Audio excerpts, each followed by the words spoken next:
Magandang araw at magandang gabi sa ating lahat, lalo na sa mga tahimik manood pero solidong sumusuporta sa EDC. Mega love shoutout po sa inyong lahat. Kumusta po kayo mga kalingap? Sana ay nasa mabuting kalagayan kayong lahat saan mang sulok ng Pilipinas o ng mundo. Ngayon mga kalingap, meron po tayong bagong pag-uusapan. Mainit-init, kontrobersyal, at talaga namang pinag-uusapan sa komunidad. Usap-usapan ngayon na pinagseselosan daw ang EDC dahil sa bagong rules na ipinatupad ni Kalingap Rob. Ayon sa ilan, nababash na raw ang EDC at marami na raw supporters ng ibang love team ang hindi masaya. Totoo ba ito? Bakit nga ba nangyayari ito? Pero bago natin himain ang lahat, kung ikaw ay bago pa lang sa aking munting channel, huwag kalimutang mag-like, share at subscribe. At pindutin na rin ang notification bell para lagi kang updated sa bawat bagong upload ko. At paalala po, bago magbigay ng opinyon o komento, tapusin mo na ang buong video para patas at tama ang ating pag-unawa sa kabuuan ng usapan. Ang pinakasimula ng issue. Ngayon, balik tayo sa issue. Lumalabas na ang EDC, sila BNC at Papa Eds mismo ay nasasangkot sa hindi nila kagustuhan. Sabi ng ilan, bakit daw EDC at Franjoy lang ang pinayagang ituloy ang mga vlog? Bakit ang ibang love team na post o pansamantalang pinahinto? Dahil dito, maraming supporters ng ibang pares ang naglabas ng sama ng loob. Ang masakla pa, ang galit at batikos sa EDC daw bumabagsak kahit wala naman silang kaalam-alam sa desisyong ito. Ayon kay Papa Eds, malinaw na desisyong ito ni Kalingap Rob at walang sino man ang may kontrol dito. Leader si Rob at bilang pinuno, nakita raw niya na dumadami na ang gulo sa loob at labas ng Kalingap community. Bago pa lumala, ipinost mo na ang ibang love teams maliban sa Franjoy at EDC. At doon na nga nagsimula ang ingay. Panig ni Papa Eds, ang kanilang saloobin. Nagbigay pahayag si Papa Eds tungkol sa nangyayari. Ayon sa kanya, medyo magulo na raw ang channel. Maging ang mga beneficiaries ay apektado na, nahihirapan, nape-pressure, wala ng pribadong buhay. Mas nagiging toxic na ang environment at may mga issue pa raw na nagsisimula dahil sa maling akala o maling balita. Dati pa man, kapag medyo lumalala ang sitwasyon, agad nang pinapatigil ni Rob ang mga love teams para hindi tuluyang lumala.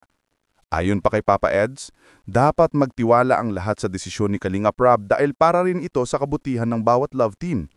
Hindi ito pag-disband, hindi i-stop, post lang muna. Ibig sabihin, hindi mawawala, pahinga lang. May mga supporters kasi na akala ay titigil ng tuluyan, kaya't nai-stress, nagagalit at nagtatampo. Pero hindi po yun ang ibig sabihin lang post. Ang mas malalim na hindi nyo nakikita. Kwento pa ni Papa Eds, hindi biro ang nangyayari sa likod ng kamera. Maraming gumagawa ng video o reaction na wala naman silang kaalam-alam sa totoong pangyayari. Nabibigyan tuloy sila ng problema na hindi nila kasalanan. Siya mismo, stress na raw, kulang sa tulog, napupuno ng problema at naaapektuhan ng mga maling komento. Kaya pansamantalang lilipad muna siya, maglalaylo para makapagpahinga at makabawi ng lakas. Dagdag pa niya, kahit gusto niyang tumulong sa mga kaibigan, hindi lahat ng tinutulungan ay nagbabalik ng kabutihan. May ilan pang araw na parang sumasama pa ang tingin sa kanila. Hindi daw biro maging parte ng Kalingap, kahit hindi sila empleyado ng isa't isa, kapag may nagkakamali, sila raw ang nadadamay.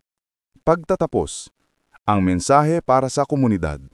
Kaya mga Kalingap, malinaw sa mga pahayag ni Papa Eds. Sundin ang desisyon ng lider, respeto, pasensya, tiwala. Hindi kasalanan ng EDC kung bakit sila na-i-post. Ito ay direktang utos mula kay Kalingap Rob at para sa kabutihan nito ng lahat. Hindi natin kailangang magturuan, mag-away o magturo-turuan sa komento. Ang komunidad ay dapat nagtutulungan, hindi nag-aalitan. Kaya mga Kalingap, imbis na bash, magbigay tayo ng support. Mas marami pang matutulungan ng Team Kalingap kapag mas tahimik, mas maayos at mas nagkakaisa tayo. At pindutin na rin ang notification bell para lagi kang updated sa bawat bagong upload ko. At paalala po, bago magbigay ng opinyon o komento, tapusin mo na ang buong video para patas at tama ang ating pag-unawa sa kabuuan ng usapan. Ang pinakasimula ng issue. Ngayon, balik tayo sa issue. Lumalabas na ang EDC, sila BNC at Papa Eds mismo, ay nasasangkot sa hindi nila kagustuhan. Sabi ng ilan, bakit daw EDC at Franjoy lang ang pinayagang ituloy ang mga vlog? Bakit ang ibang love team na post o pansamantalang pinahinto? Dahil dito, maraming supporters ng ibang pares ang naglabas ng sama ng loob. Ang masakla pa, ang galit at batikos sa EDC daw bumabagsak kahit wala naman silang kaalam-alam sa desisyong ito. Ayon kay Papa Eds, malinaw na desisyong ito ni Kalingap Rab at walang sino man ang may kontrol dito. Leader si Rab at bilang pinuno, nakita raw niya na dumadami na ang gulo sa loob at labas ng Kalingap community. Bago pa lumala, ipinost mo na ang ibang love teams maliban sa Franjoy at EDC. At doon na nga nagsimula ang ingay. Panig ni Papa Eds, ang kanilang saloobin. Nagbigay pahayag si Papa Eds tungkol sa nangyayari. Ayon sa kanya, medyo magulo na raw ang channel. Maging ang mga beneficiaries ay apektado na, nahihirapan, nape-pressure, wala ng pribadong buhay. Mas nagiging toxic na ang environment at may mga issue pa raw na nagsisimula dahil sa maling akala o maling balita. Dati pa man, kapag medyo lumalala ang sitwasyon, agad nang pinapatigil ni Rab ang mga love teams para hindi tuluyang lumala. Ayon pa kay Papa Eds, dapat magtiwala ang lahat sa desisyon ni Kalingap Rab dahil para rin ito sa kabutihan ng bawat love team. Hindi ito pag-disband, hindi i-stop, post lang muna. Ibig sabihin, hindi mawawala, pahinga lang. May mga supporters kasi na akala ay titigil ng tuluyan, kaya't nai-stress, nagagalit at nagtatampo. Pero hindi po yun ang ibig sabihin ng post. Ang mas malalim na hindi nyo nakikita. Kwento pa ni Papa Eds, hindi biro ang nangyayari sa likod ng kamera. Maraming gumagawa ng video o reaction na wala naman silang kaalam-alam sa totoong pangyayari. Nabibigyan tuloy sila ng problema na hindi nila kasalanan.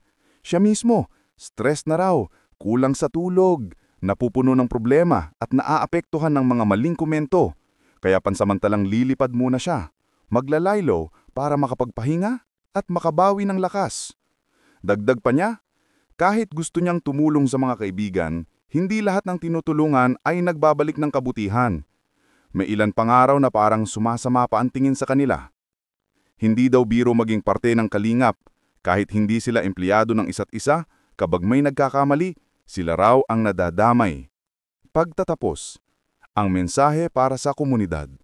Kaya mga Kalingap, malinaw sa mga pahayag ni Papa Eds. Sundin ang desisyon ng lider, respeto, pasensya, tiwala.